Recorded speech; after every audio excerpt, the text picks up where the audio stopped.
వచనం మనం చదివితే యెషయా గ్రంథం 66వ అధ్యాయం 13వ వచనం, అక్కడ ఒక మాట రాయబడి ఉంటుంది. ఏమనంటే, ఒకని తల్లి వానిని ఆదరించినట్లుగా నేను మిమ్మును ఆదరించెదను.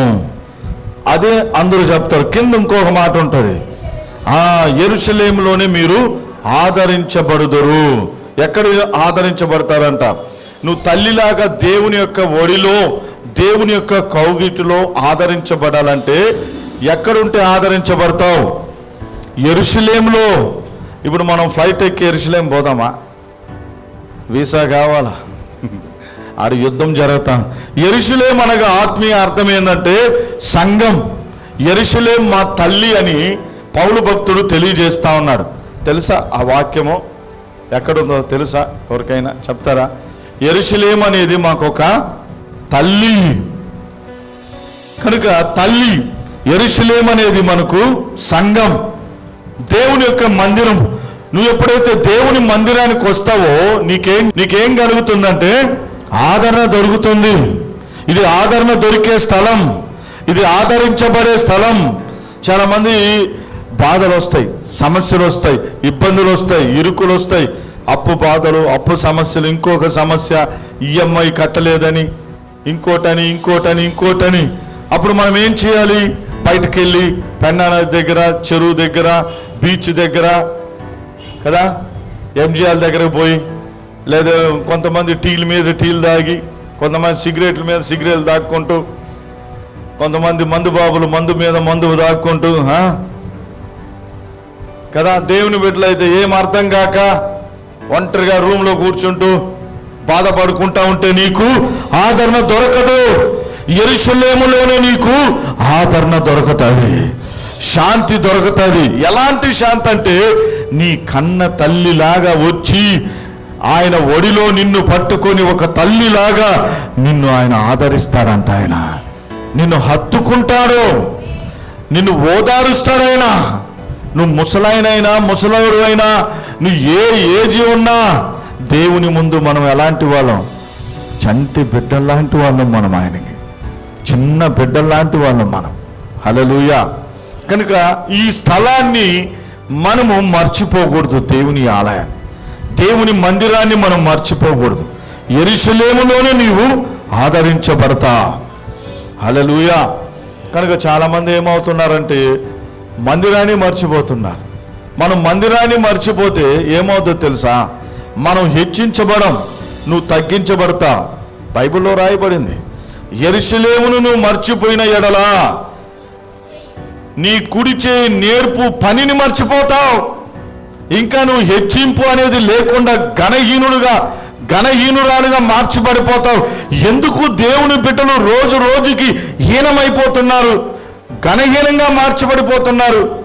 వాళ్ళ కుడి పని హస్తం ఎందుకు వాళ్ళకి వాటం లేకుండా పోతుందంటే మందిరాన్ని మర్చిపోతున్నారు. కనీసం కూరలు కూడా బాగా చేయలేకపోతున్నారు ఆడవాళ్ళు. ఒకప్పుడు పలు చేసేదానివే, ఇప్పుడు ఎందుకు నువ్వు చేస్తే తినలేకపోతున్నామంటే ఏంది కారణం? మర్చిపోయింది మందిరాన్ని. ఒకప్పుడు నీ బైక్ ఎక్కితే అయ్యా నువ్వు ఎంతో క్షేమంగా తీసుకొని పోయేవాడివి, ఇప్పుడు ఏమైంది? వణకుతున్నావు. మర్చిపోయాడు. హల్లెలూయా.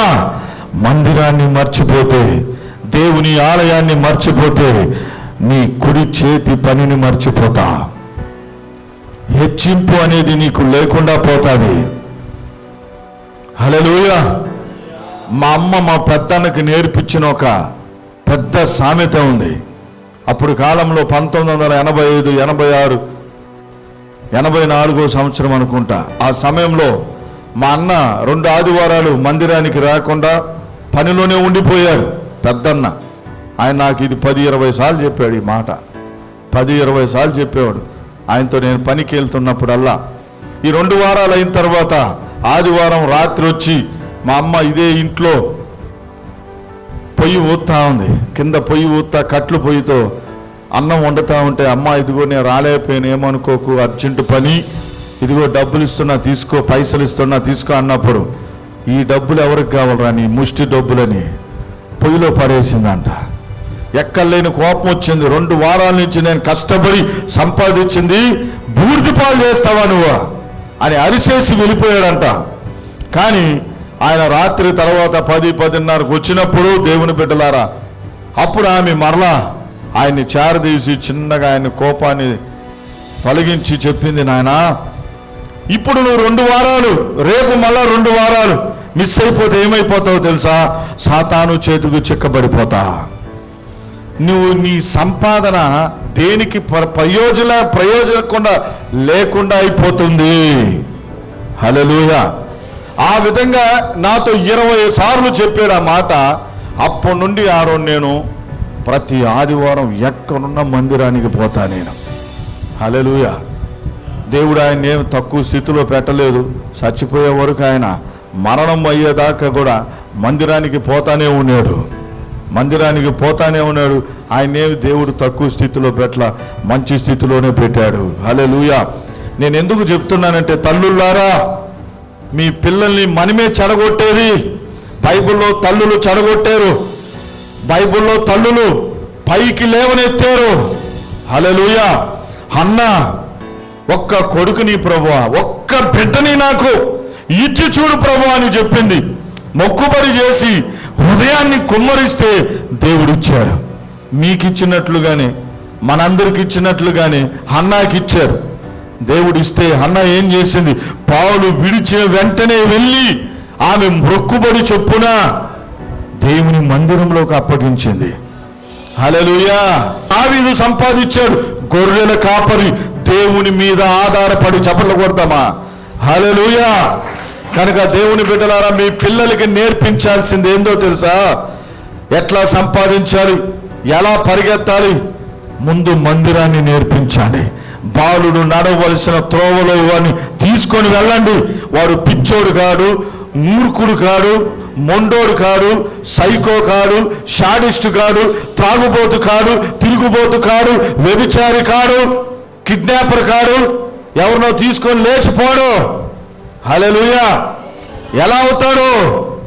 సమూయేలు అయ్యాడు, ప్రవక్త అయ్యాడు, దేశాన్ని బాగు చేసే వ్యక్తిగా, ఒక గర్భం లేని, ఒక పిండం లేని బాధించబడినటువంటి స్త్రీ గర్భంలో నుండి ఒక వ్యక్తి బయటకు వచ్చాడు. దేవుని బిడ్డలారా, రాజులను అభిషేకించాడు.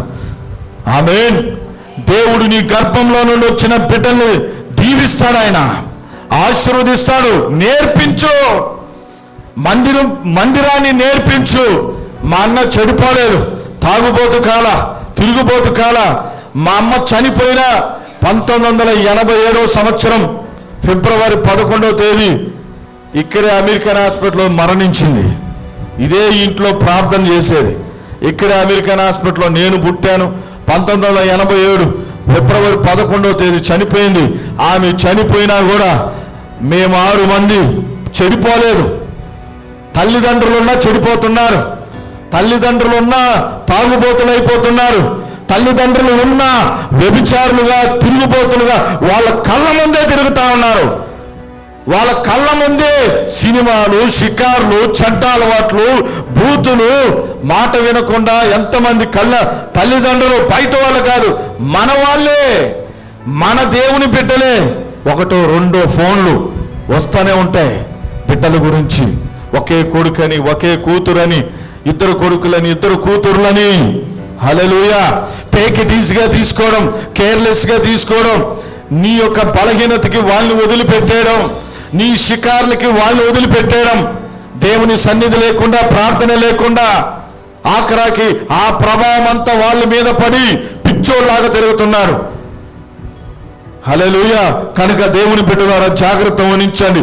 అన్న ఏ విధంగా ఉందంటే అసలు వండర్.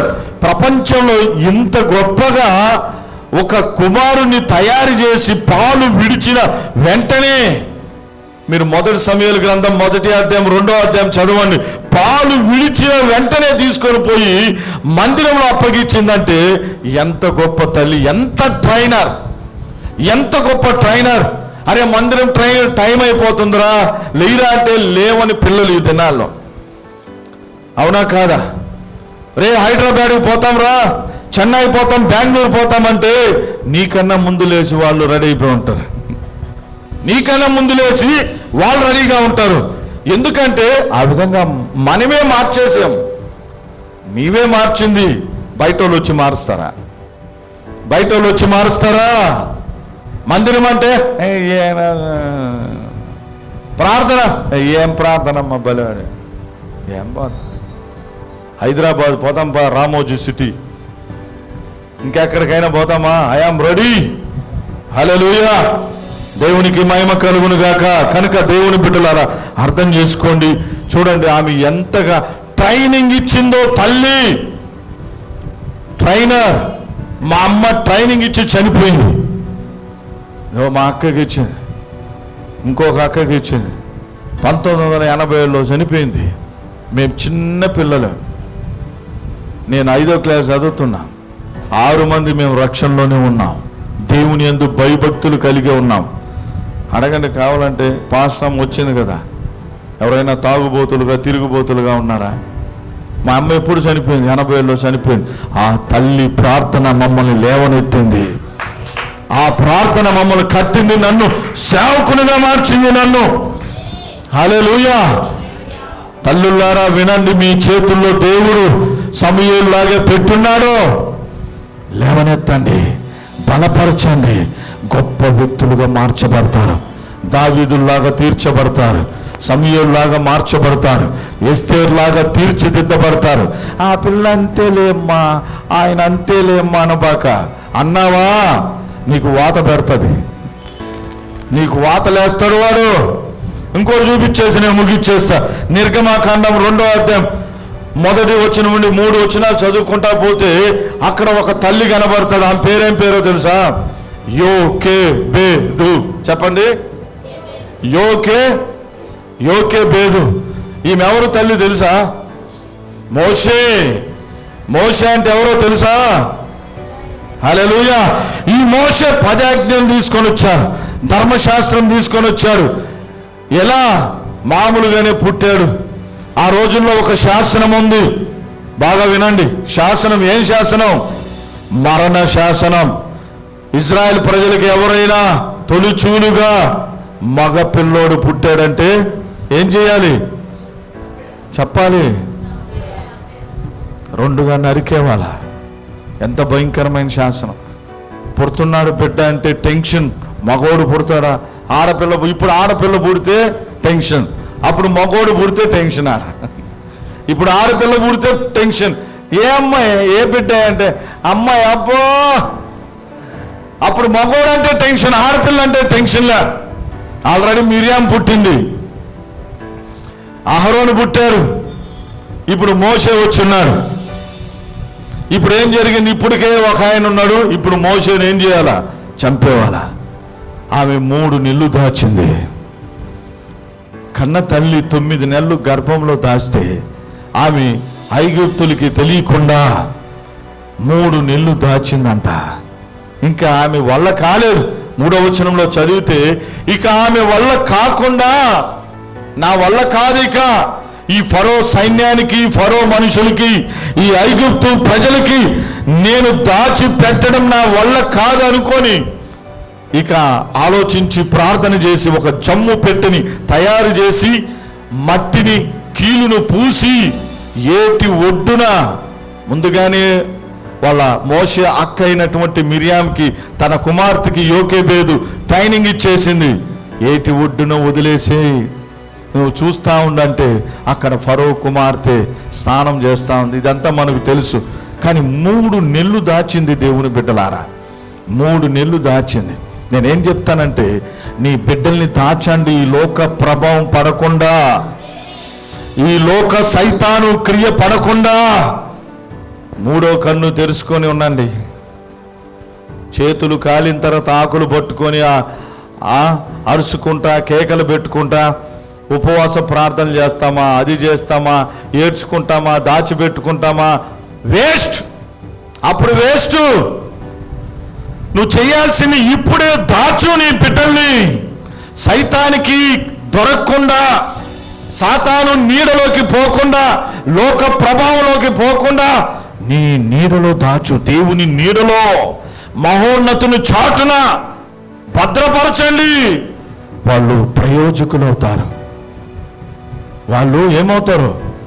ప్రయోజకులు అవుతారు. ప్రయోజకులు కాకపోతే నీవే కారణం. తల్లిగా తండ్రిగా ఎవరిది కారణం? ఎవరిది చెప్పండి? నా బిడ్డలు చనిపోయారంటే మా ఇద్దరిదే. లేదమ్మా వాడు వారితో చేరి చెడిపోయాడా? లేదు ఆ ఎదురింటోళ్ళకి ఇంటికి వెళ్ళి చెడిపోయాడు. ఎదురింటోడు కాదు, మీ ఇంటి నీదే. నువ్వు పంపిస్తేనే కదా వాళ్ళు వెళ్ళాడా? నువ్వు పంపిస్తేనే కదా వాళ్ళు వెళ్తున్నాడా? చెప్పండి. హలో, 9th 10th దాకా బాగున్నాడు, ఇంటర్కి వెళ్ళాడమ్మా, అక్కడ చెడిపోయాడు. చెడతాడు, చెడకుండా ఉండడు. ప్రపంచమంతా మంచి చెడు అనేది ఉంది. చెడు లేని ప్రాంతాలు ఏవి? చెడు లేని ఏరియాలు ఏది? చెప్పండి. కొంచెం ఎక్కువ తక్కువ ఉంటాయి అంతే, ఇంకేం లేదు. హల్లెలూయా. కనుక మనం ఏం చేయాలంటే, చూడు ఎంత బాగా దూతల్లాగా ఉన్నారు. చూడు, ఎక్కడొక దూత, ఆడొక దూత, ఆడొక దూత, ఇంకో దూత రాలేదా? Coming soon. చూడు ఎట్లా ఉన్నారు, ఏంజిల్స్. వీళ్ళు పెద్ద అయితే ఎట్లా ఉండాలా? గయ్యాల్లాగా, కోపిస్టోల్లాగా, మూర్ఖుల్లాగా, మాట విన్నోళ్ళలాగా, హల్లెలూయా, పిచ్చోళ్ళలాగా. ఒక ఆయన అంటున్నాడు వాళ్ళ కొడుకుతో, నన్ను వీడికి మెంటల్ ఉంది సార్ అప్పుడప్పుడా. ఎవరు మెంటల్ వచ్చింది? బాగుంటాడు మళ్ళీ మెంటల్ అయిపోతాడు, బాగుంటాడు మళ్ళా మెంటల్ అయిపోతాడు. హల్లెలూయా. కనుక దేవుని బిడ్డలారా అర్థం చేసుకోండి. మోషే తల్లిలాగా మీరు కూడా దాచండి. ఆమె దాచింది. ఆమె వల్ల కానప్పుడు ఏం చేసిందంటే దేవునికి అప్పగించి ఒక జమ్ము పెట్టి చేసి నడిపించింది. మోషే వచ్చాడు బయటికి, కర్ర పట్టుకొని వచ్చాడు. హల్లెలూయా. కనుక ఇప్పటి నుంచి అయినా మీరు నిలబడండి. మీ చేతుల్లో ఉన్నారు. నా వల్ల కాదు అనొద్దు దయచేసి, విసిగిపోవద్దు దయచేసి. నా వల్ల కాదు, నేను విసిగిపోయాను, ఇంక నా వల్ల కాదు అనుకోవద్దు. నీ వల్ల అవుతుంది, నీ చేతుల్లో ఉంది, నీ మనసులో ఉంది. నువ్వు అనుకుంటే దేవుని వాక్యము ద్వారా నీ బిడ్డల చరిత్రను త్వరగా రాసగలుగుతావు. హల్లెలూయా. అన్న నీలాంటి తల్లియే, యోకేబేదు కూడా నీలాంటి వ్యక్తే, రక్త మాంసములు కలిగిన వ్యక్తే. ఏలియా కూడా మన వంటి స్వభావం కలిగిన మనుష్యుడే అని దేవుని వాక్యం అంటా ఉంది. నువ్వు ఎక్కడ ఎంకరేజ్ చేయాలా, ఎక్కడ వాళ్ళని పైకెత్తాలా, ఎక్కడ నువ్వు ఆదరించాలా, ఏ చోట్ల నువ్వు వాళ్ళని బలపరచాలా, ఎక్కడ వాళ్ళని గద్దించాలా, బుద్ధి చెప్పాలో అక్కడ ఏమైపోవాలి, ఆత్మలో నువ్వు మెలుకు కలిగి ఉండాలి. గద్దించే చోట వాడు అంతేలేమ్మా అన్నావు అనుకో, అప్పుడు వాడు ఇంకా ఇన్స్టాగ్రామ్ అయిపోతాడు, ఇంకా ఫ్రీ ఫైర్ అయిపోతాడు. అవునా కాదా? ఆదరించే దగ్గర వెళ్ళిపోయి కర్ర ఎత్తుకున్నావు అనుకో, వాడు ముందే అట్టయి ఉంటాడు పాపం. అవి చూసి చూసి చూసి అలిసిపోయి కొంచెం మైండ్ అంతా మానసికంగా దెబ్బ తినేసి నిద్ర రాక వాడు చెప్పుకోలేక తిడితే, మా అమ్మకు చెప్పామనుకో, మా నాన్నకి చెప్పామనుకో, పిచ్చోడా 4 రోజుల నుంచి రాత్రి అంతా చూస్తున్నావు నిద్ర లేకుండా అని చెప్తే ఇంకా తిడతాడు అనుకోని ఏం చేస్తాడు, అప్పటికి ఉంటాడు. అప్పుడు కానీ తిట్టామనుకో, ఇంక నేను వెళ్ళిపోతా ఇంట్లో నుంచి అంటాడు. కనుక ఆదరించే టైంలో మనం ఏం చేయాలి? ఆదరించాలి. సమాధానం పరిచే టైంలో సమాధానంతో నింపాలి. హల్లెలూయా. దేవునికి మహిమ కలుగును గాక. కరెక్ట్గా మనం డీల్ చేయండి, కరెక్ట్గా ట్రీట్ చేయండి, కరెక్ట్గా ట్రైనింగ్ చేయండి. దేవుని వాక్యంతో, ఆత్మ ప్రేరేపణతో. ఇష్ట ప్రకారం నా మనసు ఇక్కడ బొమ్మని దాన్ని టక్కని నువ్వు వెళ్ళిపోతున్నావు అనుకో, నీ వెనకాల తోకలు 2-3 ఉన్నారు. ఉన్నారా లేరా? దేవుడిచ్చిన తోకలు ఉన్నారు. ఇప్పుడు బాగానే ఉంటారు, నువ్వు ఎట్ట పోతా ఉంటే అట్టే పోతా ఉంటారు, నువ్వు పోతా ఉంటే పోతా ఉంటారు. కానీ నువ్వు కరెక్ట్గా పోతున్నావా లేదా మనం గమనించాలి, మనం ఆలోచించాలి. నీ చేతుల్లోనే ఉన్నది, నీ చేతుల్లోనే ఉంది, మన చేతుల్లోనే. చూసుకోండి ఒకసారి, నీ చేతుల్లో ఒకసారి నీ చెయ్యిని చూడండి. నీ చేతులతోనే కదా పట్టుకున్నావా? నీళ్లు పోసేటప్పుడు, స్నానం చేసేటప్పుడు, పౌడర్ పూసేటప్పుడు, చిన్నప్పుడు పాలు ఇచ్చేటప్పుడు, బట్టలు వేసేటప్పుడు ఈ చేతులతోనే కదా. ఇప్పుడు నీ చేతుల్లోనే ఉంది, మీ చేతుల్లోనే ఉంది. యు ఆర్ రెడీ, రెడీ అవ్వండి. దేవుడు మీకు ఆ కృపనిస్తాడు. అడగండి, దేవుడు అనుగ్రహిస్తాడు. అడగండి, దేవుడు అభిషేకం ఇస్తాడు. అడగండి, జ్ఞానమునిస్తాడు. అడగండి, తెలివినిస్తాడు. కాంప్రమైజ్ కావద్దు. కాంప్రమైజ్ అయ్యి కొంతమంది వాళ్ళైతే ఒక టైపు, వేరే వాళ్ళైతే ఇంకో టైపు. వాళ్ళైతే కాంప్రమైజ్ అయిపోయి పానీలని సర్దుకుంటూ, వేరే వాళ్ళైతే కళ్ళు ఎర్రగా చేస్తారు. వాడు అంతే, ఆమె అంతే, ఒప్పుకోరు. అప్పుడు హల్లెలూయా. వైరు కథలు నీకు బాగా నాయన, సురుకులు వస్తాయి సురసురా అని. దేవునికి మహిమ కలుగును గాక. ఆమేన్. ఒకటే నవ్వుతా ఉన్నారు. ఎదిగేటప్పుడేమో క్లోజప్ లాగా ఉంటారంట దేవుల్లో. తర్వాత ఎట్ట అయిపోతారు? కోల్గేట్ అయిపోతారంట. కోల్గేట్ అంటే కాగొట్టేస్తారు. ఎదిగేటప్పుడేమో దేవునికి దగ్గరగా క్లోజప్ లాగా వచ్చేస్తాం, తర్వాత కోల్గేట్ అయిపోతాం. కోల్గేట్ అంటే వద్దుపో ప్రభు నాకు కా అన్నమాట. కనుక ఎదగండి, పిల్లల్ని ఎదిగించండి, వాళ్ళని ముందుకు నడిపించండి. సంఘానికి, మీ కుటుంబాలకి దేవునిలో ఉండి ప్రార్థనా పరులు ఎవరైనా ప్రపంచంలో పిచ్చోళ్ళు అయినట్లుగా నాకు చూపిస్తారా? ఎవరైనా ప్రార్థన లేనోళ్ళు పిచ్చోళ్ళుగా ఉన్నారు కొన్ని కోట్ల మంది, అవునా కాదా? వాక్యంతో నడిచిన వారు, నడిచిన ఆమె ఎవరైనా మెంటల్గా, సైకోలాగా, పిచ్చిదానిలాగా అయిన వాళ్ళు ఎవరైనా ప్రపంచంలో చూపిస్తారా? చూపిస్తారు ఎవరైనా?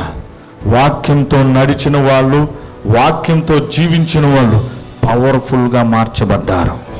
ఒకవేళ అప్పుడు నీకు తక్కువగా కనబడొచ్చేమో, విలువ లేని వాళ్ళుగా కనబడొచ్చేమో. వీడు వాక్యం లేనోడు భలే సంపాదిస్తూ ఉండొచ్చేమో, వాక్యం లేనోడు ప్రార్థన లేనిది భలే పరిగెత్తా ఉంటుందేమో. ఒక్కసారిగా చూపించేస్తుంది, తర్వాత యజబేల్ అయిపోద్ది. ఒక్కసారిగా వేరే రకంగా మారిపోతాడు. కానీ వాక్యంతో నడిచిన దావీదు, సమూయేలు వీళ్ళందరూ గొప్ప వ్యక్తులుగా మార్చబడ్డారు. దైవికమైన శక్తిని చూపించారు. హల్లెలూయా. కనుక దాచండి మీ బిడ్డల్ని మహోన్నతుని చాటున, మహోన్నతుని నీడన, దేవుని మందిరములో, దేవుని సన్నిధిలో. హల్లెలూయా. జ్ఞానముతో అడగండి. నాకు జ్ఞానం లేదు. మనోహ అన్నాడు, నాకు జ్ఞానం లేదు నాయనా. అడగండి, దేవుని దగ్గర జ్ఞానం ఇస్తాడు, నీకు హుషారునిస్తాడు, బలమునిస్తాడు, శక్తినిస్తే నీకు నీ బిడ్డల్ని గొప్పగా పెంచేటట్లుగా ఇస్తాడు. నీకే జ్ఞానం లేకపోతే వాడికే జ్ఞానం ఇస్తాం. నీకే వాక్యం తెలవకపోతే వాడికి ఏమని చెప్తావా? చెప్పండి. సినిమా యాక్ట్లో చూసి నేర్చుకోరంటావా? ఇంకొకరిని చూసి, రాజకీయ నాయకులను చూసి నేర్చుకోమని చెప్తామా? చెప్పండి. ఎవరిని చూసి నేర్చుకోవాలి? ఎవరిని చూసి నేర్చుకోవాలి?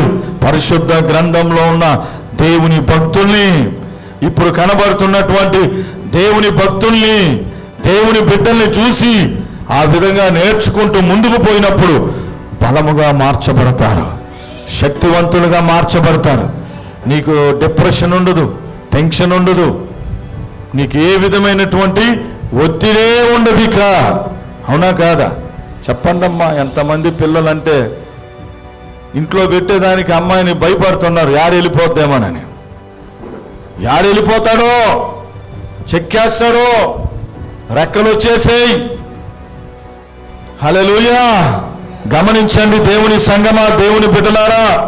లోకం బాగలేదు, పరిస్థితులు బాగలేదు, ఉనికి బాగలేదు. మన బిడ్డల్ని దేవుడు మనకిచ్చున్నారు కనుక వాళ్ళని గొప్ప వ్యక్తులుగా, ప్రయోజకులుగా, ఆశీర్వాదకరంగా, దీవెనకరంగా దేవుని నీడలో, ఆ చాటులో, ఆయన మందిరంలో మనం అలవాటు చేస్తూ ముందుకు నడిపిస్తూ ఆ విధంగా ముందుకు నడిపిస్తాం. దేవుడు ఈ మాటలను దీవించునుగాక. కళ్ళు మూసుకుందాం. పరిశుద్ధుడైన తండ్రి, మీకు వందనాలు, స్తోత్రాలు. ఈ మాటలను బట్టి నిన్ను స్తుతిస్తున్నాం, మహిమపరుస్తున్నాం రాజా.